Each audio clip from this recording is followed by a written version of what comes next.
주님께서는 가르침을 주실 때 바리새인들에게도 가르침을 주시고 따르는 무리들을 향해서도 가르침을 주셨는데, 오늘 우리가 읽은 본문은 예수님께서 특별히 제자들을 불러놓고 가르치시는 본문이에요. 마태복음 5장의 산상수훈에 예수님께서 말씀하실 때도 그 팔복이란 내용은 엄밀히 말하면 모여있는 무리들에게 전해주신 말씀이라기보다는 제자들에게 뒤돌아서서 하신 말씀이라고 우리는 이해할 수 있습니다. 오늘 읽었던 말씀은 제자들에게 주시는 한 4가지 정도의 제자들에게 주시는 제자들을 위한 특별 맞춤형 진리의 말씀이라고 볼 수가 있는데, 사실은 다른 복음서에 보면 이게 다 떨어져 있어서 그 하나 자체만으로도 길게 설명이 되어 있는 부분이 있거든요. 근데 이게 이 누가복음을 기록하는 이 누가 입장에서는 예수님께서 한 자리에서 하셨는지 아니면 띄엄띄엄 하신 말씀을 모았는지 정확하게 알 수는 없지만, 특별히 이렇게 말씀하셨을 때 이 상황에서도 말씀하시고 저 상황에도 말씀하셨을 수 있기 때문에 특별히 이 말씀이 그냥 의미 없이 파편적으로 그냥 모아져 있는 것이다, 편집되어 있는 것이다, 그렇게 우리가 이야기하지 않고 이 말씀이 다 의미를 갖고 연결되어 있다고 우리가 보고 오늘 말씀을 볼 필요가 있습니다. 말씀드린 바와 같이 주제 하나하나가 설교 한 편을 우리가 들어야 되는 주제인데, 이게 오늘 4개가 함께 모여 있어요.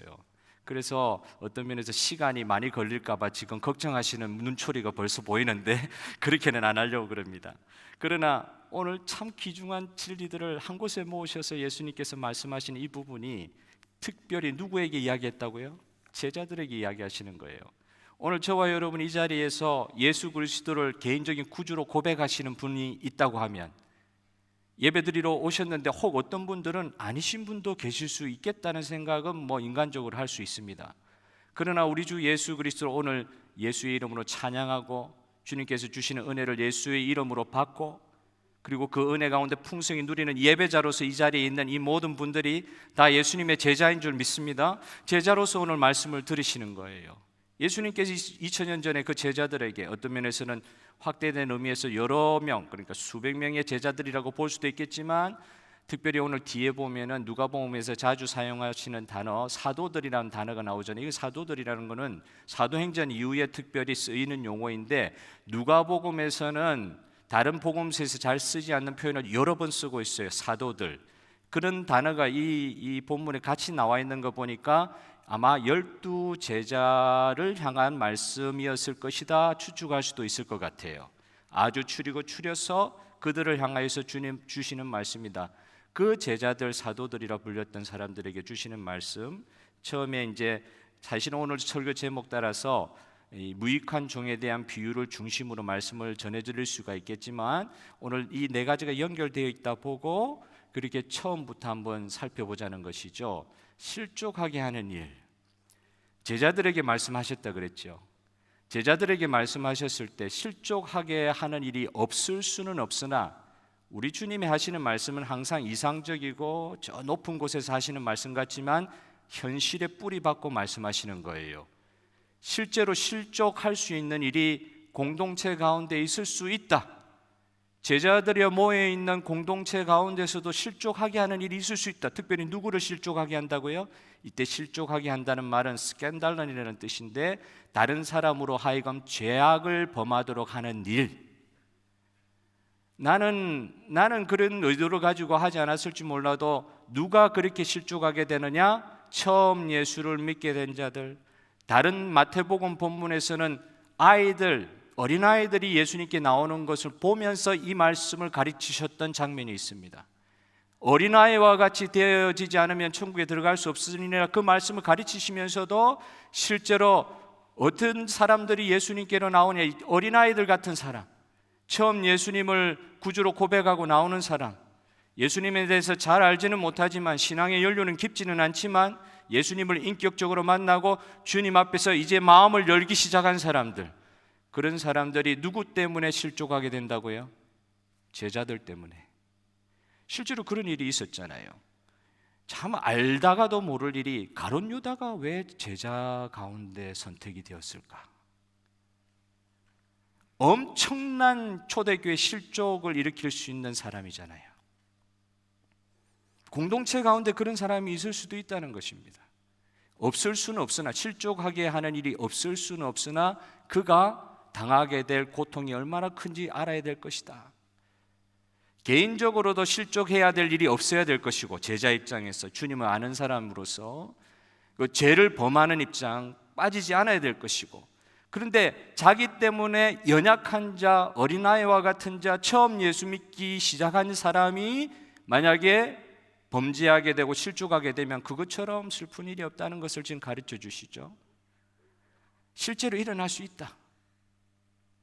그런데 이 말씀을 공동체적으로도 적용하지만, 링컨이라는 대통령이 있었잖아요. 몇 대 대통령인지 저 기억이 안 나는데 1865년입니까?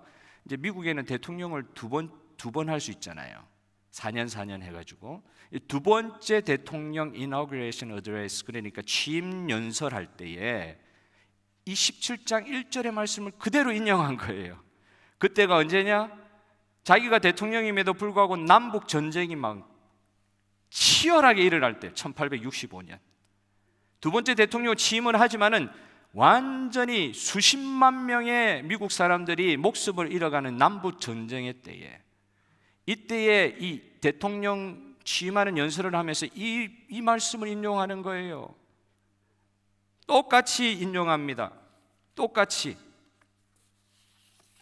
전능한 하나님께서는 당신의 온전한 목표를 가지고 계십니다. 제가 이제 영어를 좀, 이 영어 원문을 인용한 거를 그대로 제가 번역을 해서 그냥 말씀드릴게요. 이 17장 1절의 말씀을 그대로 인용하면서, 실족하게 하는 세상에 화 있을진저, 실족하게 하는 일이 없을 수는 없으나 실족하게 하는 자들에게는 반드시 화가 있을 것입니다.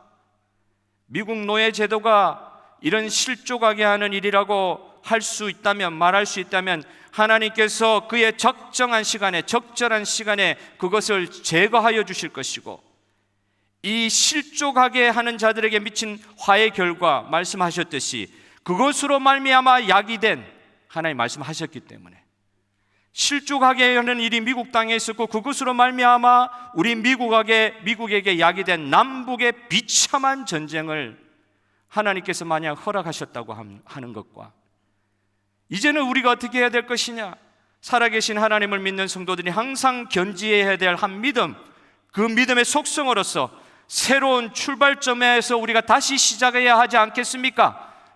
아주 세세한 번역은 아닌데 이런 뜻이었어요. 공동체 안에도 이런 일이 있을 수 있습니다. 나라적으로도 이런 일이 있을 수 있습니다. 호주 나라에서도 이미 벌어지고 있습니다.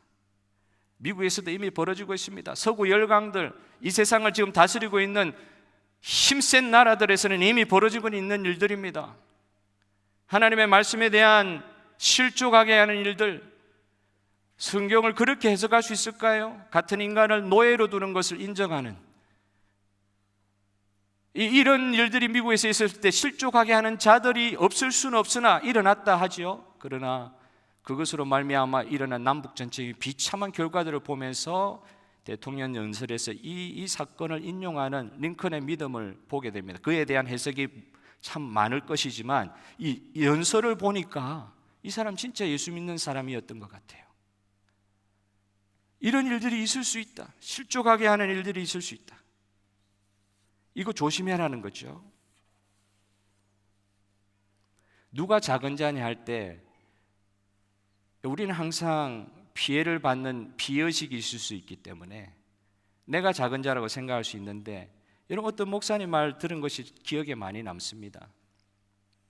교회에서 누가 사역해야 되느냐, 누가 교회에서 일꾼으로 쓰임받아야 되느냐, 걸어가는데 교회당 안에 휴지가 하나 보이는 거예요.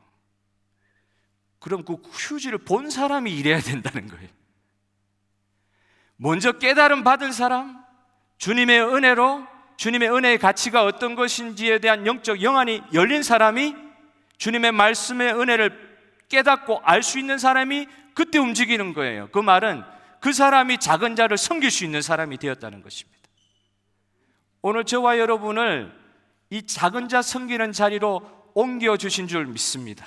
여러분 한번 섬겨보시고 주님께서 깨닫게 하신 은혜대로 예수님의 뒤를 따라가는 저와 여러분 되기를 바랍니다. 제자들에게 말씀하신 것, 나는 항상 작은 자의 입장에서 나에게 불편함이 오는 것에 대해서 참지 못하는 그 정도의 삶의 적용으로 끝나지 아니하고, 내가 먼저 은혜 받아서 내가 먼저 하나님의 말씀에 창념이 되어서 말씀 가운데 체질받아서 말씀에 깨달음이 있다고 하면 그 깨달음이 주님의 제자로서 움직여야 될 때다. 그때가 움직여야 될 때다. 약한 자, 어려운 자들을 품어야 될 때다. 그럼 두 번째로 무엇을 또 가리키십니까? 12장 3절 전반부에 너희는 스스로 조심하라. 그러니까 작은 자들을 실족해 하는 가르침 너희 안에서 나오지 않도록 스스로 조심해야 될 것을 말씀하시면서 17장 3절 후반부에는 내 형제가 죄를 범하거든 경고하고 회개하거든 용서하라. 물론 강조점은 뒤에 만약에 너한테 범죄한 사람이 스스로 나와서 회개할 때는 7번이라도 하루에 7번 찾아와도 용서해라. 이때 마태복음의 말씀은 7번에 70번이라도 뭐 그걸 꼽혔다는 말로 해석할 수도 있는데, 다른 말로 하면 한계가 없이 찾아올 때마다 용서해줘라. 하루에 7번 똑같은 죄 짓고 와가지고 용서해달라고 그러더라도 용서해줘라. 그 전에 무엇이 있습니까? 누가 재범한 사실이 있거든 그 사람을 향하여 스스로 조심하라 하면서 그가 범죄하거든 경고까지 해라. 경고. 두 가지 책임입니다. 공동체, 제자 공동체, 예수님 믿는 제자 공동체에서 두 가지 책임에 대해서 이야기하는데, 첫 번째는 의를 추구하는 righteousness, 의를 추구하는 예수 그리스도의 뒤를 따르는 제자 공동체. 그 죄가 있는데도 사랑으로 다 품어야 되니까 죄가 있어도 모른 척 눈 감아줘라, 이런 말씀을 주님께서 하시지 않습니다. 누구든지 죄 있는 것이 눈에 보이거든 그에게 경고해라. 그 말은 견책해라, 권고해라. 다른 마태복음의 본문에, 이 비슷한 본문에 보니까 먼저 누가 형제가 죄 지은 것이 보이거든 너가 먼저 개인적으로 찾아가 가지고 이야기해라. 사실 이거 적용하기 어려운 거예요. 누가 죄 짓는 게 보이면 그 사람한테 개인적으로 가서 그 사람을 경고하고 권책하고 이야기해라. 이게 적용하기 어렵습니다. 그 사람이 나한테 어떻게 할 줄 알았어요? 누가 증인을 데리고 나가지도 않았어요. 그런데 자기 혼자 가가지고 예수 그리스도의 마음으로 당신 죄 지은 것들 주님 앞에 내어놓고 회개하십시오, 이런 이야기 하기가 어렵잖아요. 그런데 예수님께서 그걸 가리키신 거예요. 먼저 경고해라. 죄 짓는 사람 그냥 두고 있지 마라. 그러나 그거보다 더 뒤에 있는 내용이 더 중심된 내용이랬죠. 그가 회개하고 너에게 용서를 구하거든 한계를 두지 말고 용서해라. 한계 두지 말고 용서해라. 상황이 돼서 용서하거나 하는 거 보고 용서하는 게 아니라 예수 그리스도께서 너를 용서하여 주셨듯이, 다른 마태복음 18절 본문에 보면 그렇게 나와 있어요. 용서에 대해서 자기는 1만 달란트 빚을, 이거는 우리 지금 돈으로 하면 수십억, 수백억 되는 돈을 주인에게 빚을 졌는데 주인이 그걸 탕감해 줘 버렸단 말이에요. 없는 것처럼 만들어 줘 버렸어요. 얼마나 큰 은혜를 받았습니까?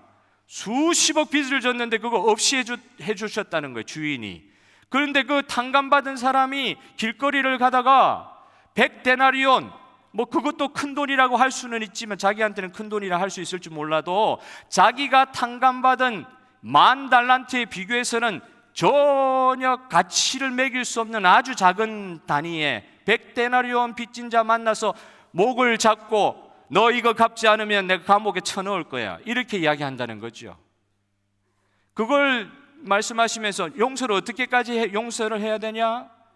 너 자신을 주님 앞에서 한번 찾아봐라. 네가 어떤 존재였다가 탕감받았는지 여러분의 죄가 보여야 됩니다. 해결받은 죄가 보여야 됩니다. 그래야 속에서 감격이 터져 나옵니다. 죄가 안 보이니까 내가 어떤 상황에 지금 변화를 받았는지, 어떤 놀라운 은혜를 받았는지 잊어버리게 되는 거거든요. 잊어버립니다. 그러니까 내 눈에 100데나리온 빚진 자 딱 나타나면 바로 목 조르고 감옥에 쳐넣는다 협박하고 그거 받아내려고 그러는 거예요. 그걸 비유로 말씀하시면서 어느 정도까지 용서해야 되느냐, 너가 지은 죄가 하나님 앞에 어떻게 탕감받았는지를 제발 좀 생각해라. 왜 용서해야 되느냐? 너가 받은 바 용서가 너무너무 크기 때문에, 비교할 수 없을 정도의 용서를 받았기 때문에, 그거 조금 잘못한다고 그 용서 못할 일이 뭐가 있냐? 만약에 내 뒤를 따라오는 제자라고 네가 불림받고 싶으면 용서를 이렇게까지 해야 된다. 그렇게 말씀하시는 것이죠. 그러니까 사실 공동체 안에 회복되어야 될 관계성들이 있잖아요. 진짜 서로 간에 용서가 필요한 이 관계들이 있지 않습니까? 공동체 안에 이게 있습니다. 그런데 이게 우리 주 예수 그리스도의 은혜로 말미암아 우리가 제자들이 받을 수 있는 용서할 수 있는 능력, 이 용서할 수 있는 능력을 예수 그리스도로 말미암아 공급받아 예수님께서 하신 것처럼 하지는 못할지언정 흉내라도 내겠습니다. 흉내라도 내겠습니다. 회복할 수 있는 그 관계성을 보여주시면서 용서할 수 있는 능력도 동시에 주십니다. 그런 말씀을 이제 듣고 나서 제자들이 이게 이제 마음에 이제 와닿지를 않는 거예요. 와닿지가 않죠. 한 번 용서하기도 힘든데 하루에 7번이나 찾아와서 용서를 빌라 그러는 거는 그건 진짜 낯뜨거운 일 아니냐? 어떻게 그런 인간을 내가 볼 수가 있느냐? 놓아두고 볼 수가 있겠느냐? 말도 안 되는 소리죠. 감흥이 안 와닿으니까 예수님께 또 질문을 하는 거예요. 주님, increase my faith, our faith. 내 믿음을 좀 크게 하여 주시옵소서. 우리 믿음을 좀 크게 하여 주시옵소서. 그런 말씀 순종하려고 하다 보니까 믿음이 너무 작습니다. 도대체 순종하려고 하니까 이게 감당이 안 됩니다. 제발 주님, 우리가 지금 믿음이라고 좀 가지고 있기는 한 것 같은데 이 작은 믿음에 주님 말씀 제발 제대로 순종하기 위해서라도 우리에게 믿음을 좀 크게 하여 주시옵소서. 믿음을 좀 증가시켜 주시옵소서. 큰 믿음 만들어 주시옵소서. 이렇게 제자들이 질문할 때 예수님께서 말씀하시는 것이 무엇입니까? 너희들에게 만약 겨자씨만한 믿음이라도 있었으면 저 뽕나무, 100년 동안 사는 나무, 뿌리가 깊은 나무, 그 뿌리가 뽑혀가지고 바다에 신기를 할지라도 일어날 수 있는 일이 네 겨자씨만한 믿음 때문에 일어날 것인데, 제자들이 착각한 거예요.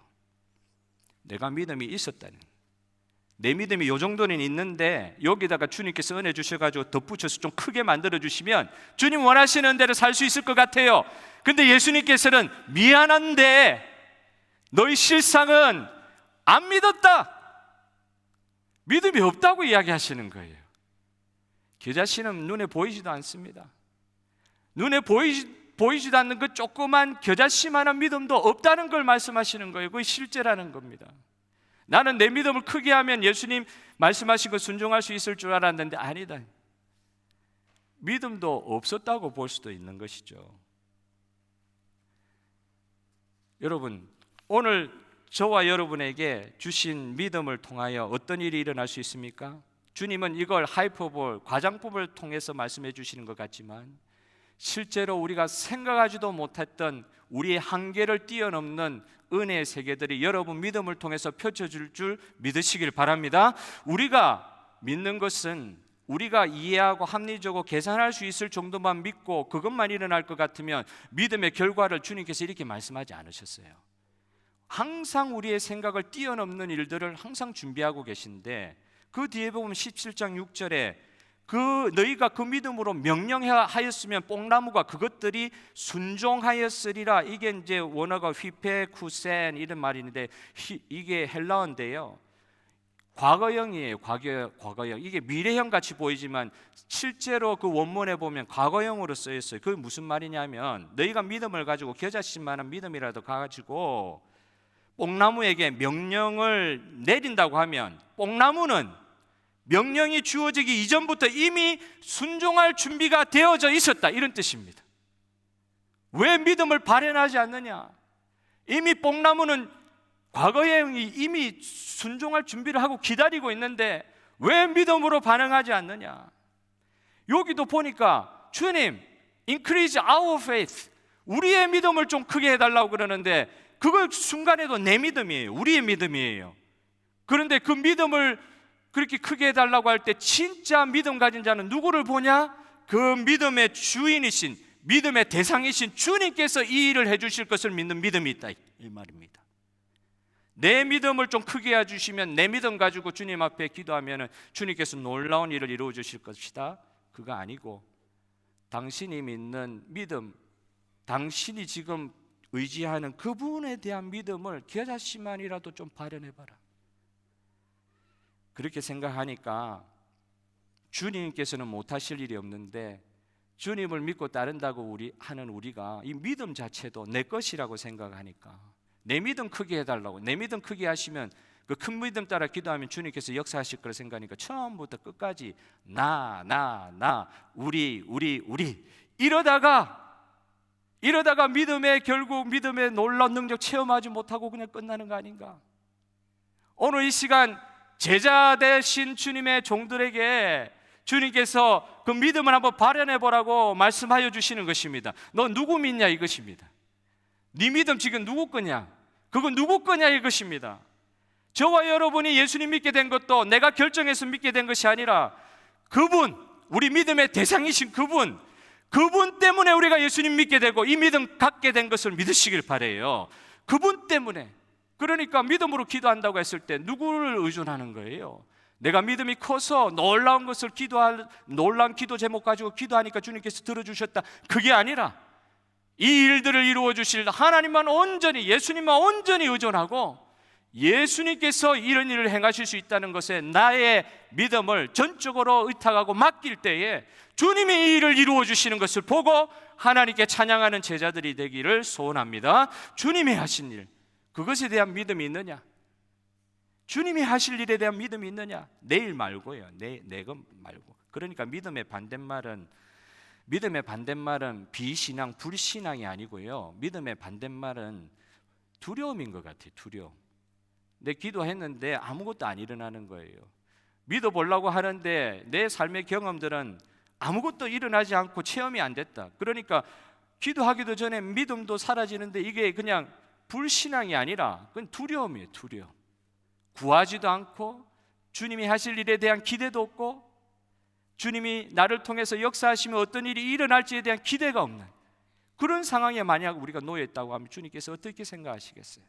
오늘 제자들을 향하여 겨자씨만한 믿음이라도 있으면 주께서 그 믿음의 결과들을 보여주실 거, 제발 딱 네 믿음이라 그러지 말고 네가 믿고 있는 나를 좀 제발 좀 바라봐라.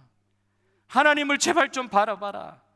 그 믿음의 기도하기를 원하고 계십니다. 오늘 우리의 유익을 위해서 기도하는 것이 아니라 하나님 나라의 유익, 그분이 하실 것에 대해서 기대하는 믿음으로 기도하는 저와 여러분 되기를 소원합니다. 마지막으로 저와 여러분 오늘 참 중요한 부분인데요.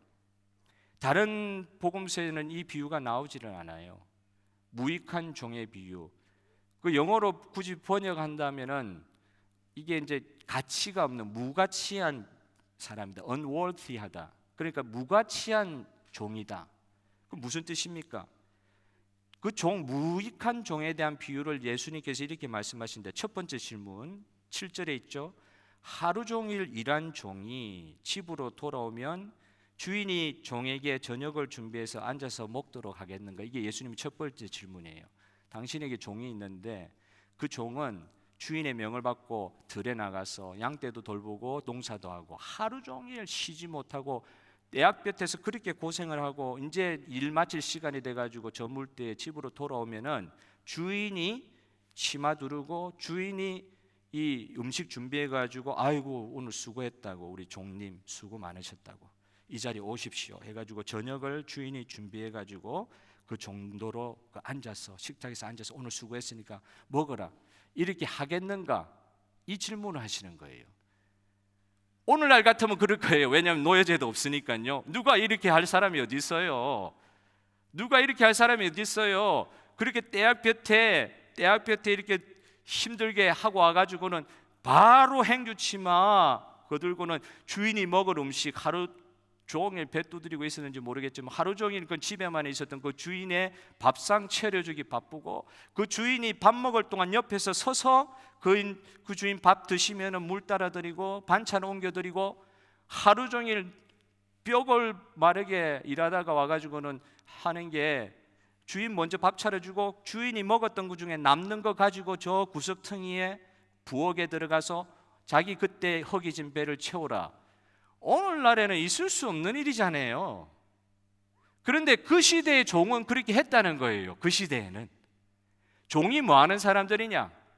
여기 단어의 변화를 보십시오. 제자들에게 이 말씀을 하시다가 갑자기 제자들 보고 종의 비유를 말씀하십니다. 그 말은 뭐냐? 제자들은 종이다 이렇게 하시는 거 말씀하시는 거예요. 그 당시에 종은 이랬다는 거예요. 너 종 보지 않느냐? 누가 종이 대학교 때 일했다고 와가지고 주인이 밥 차려주는 거 먹고 앉아있는 종이 어딨냐? 이 비유에 나오는 집은 사실은 부잣집이 아니었던 것 같아요. 밖에서 일하던 사람이 저녁에도 와가지고 밥 차려줘야 되니까 부자가 아니었던 것 같아요, 주인이. 종이 여러 명이 있는 사람은 밖에 일하는 사람, 이렇게 부엌에서 일하는 아녀자 같은 종도 있잖아요. 조금 부자면은 종이 여러 분 있으면 그렇게 할 수 있는데, 이 사람은 밖에 종이 하나밖에 없어가지고 한 명밖에 없어서 밖에 나가서 일도 하고 자기 밥도 차려달라 그래야 되고, 종이 얼마나 힘들게 살았을까 하는 그런 생각도 듭니다. 종이 뭐 해야 되는 사람이냐? 자기가 무지무지하게 배고프고 밥 먹고 싶어도 자기를 위한 일이잖아요. 그러면 그 자기를 위한 일을 먼저 하면 안 돼요. 뭐보다 먼저 하면 안 돼요? 주인을 위한 일 먼저 하는 것보다 자기 원하는 일을 먼저 하면 안 된다는 겁니다. 종이 어디까지 서 있어야 되냐? 주인이 식사 마칠 때까지 서 있어야 되고, 식사하는 동안 물도 따라야 되고. 종은 그 인생의 목표가 뭐냐? 주인의 요구가 먼저인 인생이 그 사람의 인생의 목표다. 그 당시 종은 그랬다는 거예요. 그런데 사도 바울이 자기를 표현하면서 이런 표현을 쓰거든요. 그 원어에 보면 둘로스라고 돼 있어요. 이때 쓰인 종. 나는 그리스도의 종이니라. 로마서 1장 1절, 빌립보서 1장 1절, 나는 그리스도의 종이니라. 디도서 1장 1절, 나는 그리스도의 종이니라. 종이니라. 이때 말하는 slave, 노예입니다. 노예. 자기를 그렇게 표현을 하는 거예요. 그러면 종이 이렇게 열심히 주인에게 했다고 해가지고 주인이 그러면은 종이 그렇게 열심히 나한테 수고해 줬으니까 그 주인이 종에게 감사해야 합니까? 또 질문을 주님께서 하시는 거예요. 9절에 주인이 그런 종한테 대접을 받았다고 해가지고 주인이 종한테 땡큐 감사하다, 그냥 땡큐 하는 주인도 있었겠죠. 로마 시대에도 마음 좋은 주인이 있었겠죠. 그러나 그 주인의 의무는 아니다. 종이 그렇게 하더라도 주인은 그 사람한테, 그 종한테 너무너무 고맙다, 이렇게 떼약볕에 일해주고 와가지고 나한테 밥 차려줘가지고 고맙다, 이런 이야기 할 필요가 없다는 거예요. 왜냐하면 종은 종으로서 해야 될 당연한 일을 했기 때문에, 종으로서 해야 될 당연한 일을 했기 때문에, 종이 아무리 열심히 해도 그 종이 한 일 때문에 주인한테 그 공모에 대해서 치아받을 명분이 없다. 오늘날 이 시대는 이해가 되지 않는 거죠. 그러나 그 시대의 종은 그랬어요. 그 시대에 그 종에 비유되는 제자들에 대한 주님의 가르침도 그런 것입니다. 제자냐? 나의 제자냐? 그럼 당신의 주인이 누구냐? 하나님이고 예수님이고 한 것 너희들 기억하고 있느냐? 하나님이 너가 한 것에 대해서 공치례를 하고 너 한 것에 대해서, 네 한 것에 대해서 치아받는 그런 일을 하나님께서 하셔야 되느냐? 종으로서 그 주인에게 순종할 때의 결과는 뭐냐? 종으로서 해야 되는 의무를 완수하는 것밖에 아니다. 당연히 해야 될 일을 한 것인데, 당연히 해야 될 일을 한 것인데 그걸 치아받을 일로 생각을 해야 되냐? 제자들 보고 지금 이야기하시는 거예요. 제자들이 다른 말씀에도 보면 주님, 우리는 모든 거 다 버리고 주님 따랐습니다. 모든 거 다 버리고 주님 따랐습니다. 우리는 주님밖에 없습니다. 이제 성령 받기 전에 그들의 마음의 상태지요. 우리를 자정성, 우정성 시켜 주시옵소서. 성령 받기 전에 그들의 모습입니다. 제자라고 따라 나섰는데 주인의 마음하고는 전혀 상관없이 종인데, 주인은 따로 계신데 종이 주인한테 내가 이렇게 했으니까 주인이 좀 나한테 반응이 있어야 될 거 아니에요. 내가 이 정도까지 했는데 왜 주인이 이렇게 해요? 이렇게 할 수 있어요? 나중에 베드로가 자기 신앙 고백하고 나서도 주님이 십자가 지러 간다 그러니까 그럴 수는 없습니다 하고 주님을 잡는 장면이 있잖아요. 내 원하는 대로 안 해주는 주인은 주인도 아닌 거죠. 여러분, 이 비유를 주님께서 제자들에게 하시는 이유가 무엇입니까? 종의 삶은 이렇게 비천하고 이렇게 힘들다, 그거 말하려고 그러시는 게 아니라 종의 주인이 누구냐. 아까 믿음의 주인이 누구냐. 제발 네 믿음 크게 해달라고 그러는데 그거 아니다. 너가 믿는 대상이 누구냐. 제자요? 그러면 주인 대신 주님의 종 아니냐. 오늘도 찬송할 때 제가 한번 세워보려고 그러다가 세워보지를 못했어요. 너무 찬양가도 은혜 많이 받아가지고 세워보려고 그랬어요. 내 주 대신 주님. 그 말은 주란 말은 주인이란 말이거든요. 내 주인 대신 예수님, 내 삶의 주인이신 하나님. 찬양마다 이걸 우리가 오늘도 찬양하면서 주님 앞에 말 그대로 찬양했습니다. 저와 여러분의 삶의 주인이신 주님. 주인에게 뭐를 했는데, 주님을 위해서 열심히 봉사했는데 이게 당연한 게 아니라 의무를 완수한 것밖에 아닌데도 이게 의무 완수한 거 넘어서 이게 공로가 돼가지고 내가 주님 이렇게 따랐는데 주님이 이렇게 나오실 수 있습니까? 이런 마음의 상태에 있는 제자들에게 주님께서 제자는 그런 거 아니다. 주인의 종은 그러는 거 아니다. 여러분, 저와 여러분이 믿고 있는, 따르고 있는 우리 주인 되신 주님, 주인 되신 하나님에 대한 믿음과 신뢰가 있으십니까? 그렇다고 그러면 그분께 내 거를 좀 맡겨야 돼요. 내가 뭘 주님 위해서, 주인 위해서 했다는 거, 이런 거 아무것도 아닌 것 때는. 그래서 은혜가 은혜 될 수 있도록 돼야 되는데, 조금 신앙생활 하다 보면은, 신앙의 연륜이 가다 보면 제일 부러운 사람, 신앙생활 오래 하다 보니까 제일 부러운 사람, 십자가 옆에 있었던 우평 강도, 제일 부러운 거예요. 그때 한번 반짝해가지고 간단 말이에요. 십자가에 달리기 전까지는 자기가 인생의 주인이요. 그런데 십자가에 죽기 전에, 바로 직전에 주인 되신 주님 만나고 그때 천국 간다. 너무너무 부러운 거예요. 수십 년 신앙생활 하다 보니까 자꾸 본전 생각난단 말이죠. 자기가 투자한 거 생각난단 말이죠. 공로가 생각난단 말이죠. 여러분, 이 교회의 주인은 누구십니까? 이 교회의 주인 누구십니까? 우리 얼마나 쉽게 이야기하는지 모릅니다. 하나님이고 예수님이다. 그런데 진짜 주인 되신 주님이 드러나도록 제자들이 움직이질 않는다고 하면 주님 얼마나 슬퍼하시겠어요? 이 교회의 주인 누군데? 우리 삶의 주인이 누군데? 네 가정의 주인이 누군데? 내가 주인인 것처럼, 내가 공로를 많이 했기 때문에 이 정도까지 한 것에 대해서 종에 대한 관념이 다 사라져버리고 뭔가 주장할 수 있고 요구할 수 있는 주인과 동력하는 사람과 같은 그런 위치에서 주인이 주신 은혜 다 잊어버리는 그런 경우가 많이 있을 수 있잖아요. 여러분, 종은 순종할 것을 고르거나 취사 선택할 수 있는 권한이 없습니다. 종은 주인께로부터 명령받은 것을 순종해야 되는 의무가 있을 뿐입니다. 여러분, 그런데 이 주인이 어떤 주인이냐? 포악한 주인이냐? 시켜먹는 주인이냐? 이 주인이 어떤 주인이냐? 나를 착취하는 존재냐? 천국 갈 때까지 부려먹기만 하는 존재냐? 조금 더 요구할 거, 현금 이때까지 이렇게 했냐, 조금 더 해야지, 이러시는 분이냐?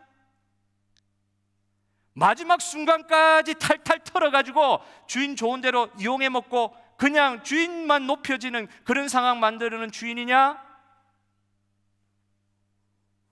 그건 너무 잘못되게 생각하는 것이잖아요. 우리가 예수 믿을 때 이런 오해하면 안 됩니다.